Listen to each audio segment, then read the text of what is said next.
So how many of you have some sort of streaming service, whether that be Netflix, Hulu, Showtime? Can I get a show hand? Everybody.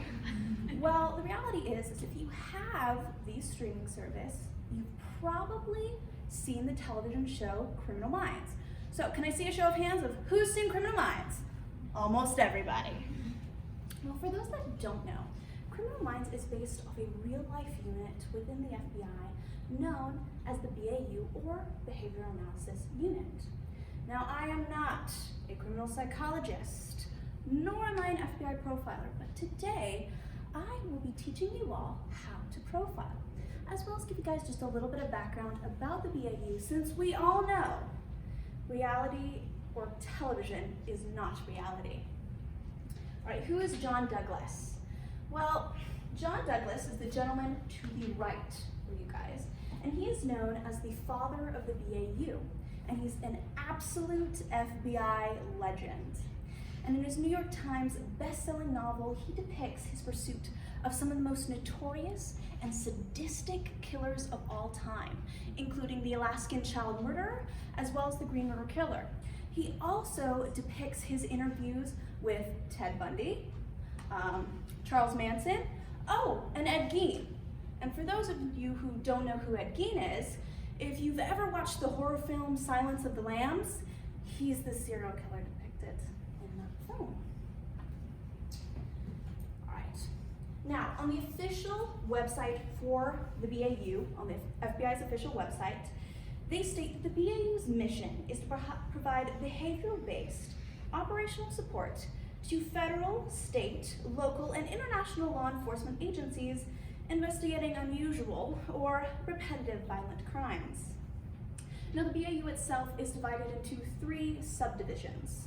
The first being the Anti-Terrorism Threat Assessment Unit, the second being Crimes Against Children, and the third being Crimes Against Adults, which is arguably the most gruesome.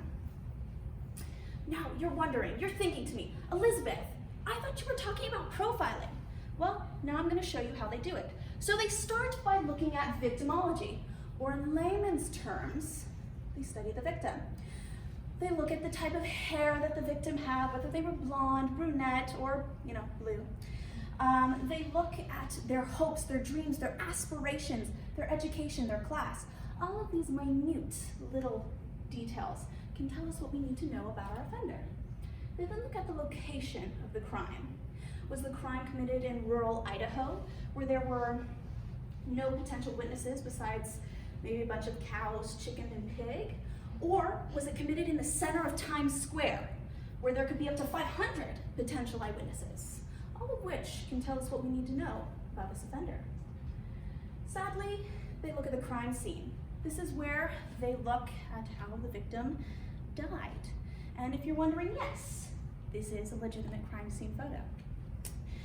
Did the offender come up and stab the victim with a knife? Sorry, I just scare you there.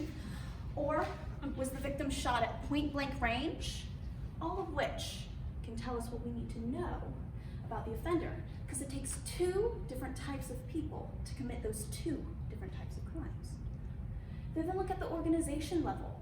Was the individual organized or disorganized? Was it like the BTK killer? Did they leave without a trace? Or were their fingerprints just everywhere? They then look at pre and post behavior. Was the woman who was killed stalked by the offender before he committed the crime? Or did after the offender committed a crime, did he skip town and come back when things started to die down? All of which, wow, perfect timing, right? Right. Anyway, these little minute details come together and they tell us what we need to know about that offender. All right, if you're wondering where I got my information from, this video is extremely informative. This is a retired BAU profiler profiling a case. His name is John Clemente. So John Clemente is a retired BAU agent, and his claim to fame was that he profiled for the DC sniper. And today we're actually going to watch him give the profile for the DC shooter. So, just 1 second. entire Washington, D.C. area was terrorized for 23 days. A number of random people were shot and killed or injured. It turns out this was a longer spree that had started in the state of Washington and spanned the entire country.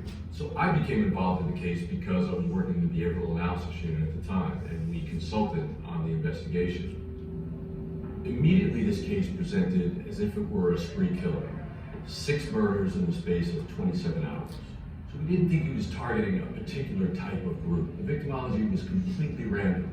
Typically in spree cases, the offender is on the run and commits murder after murder after murder, but decompensates over that time.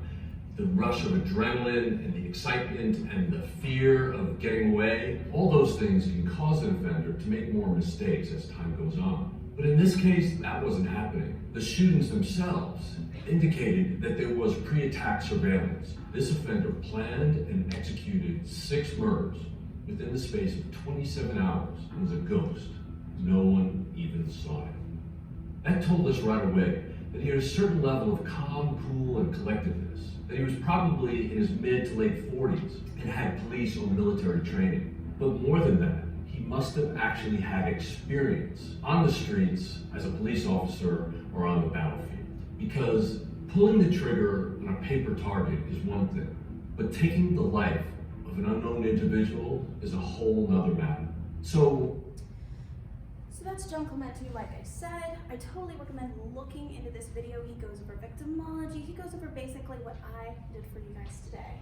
Let's see if it'll let me. All right.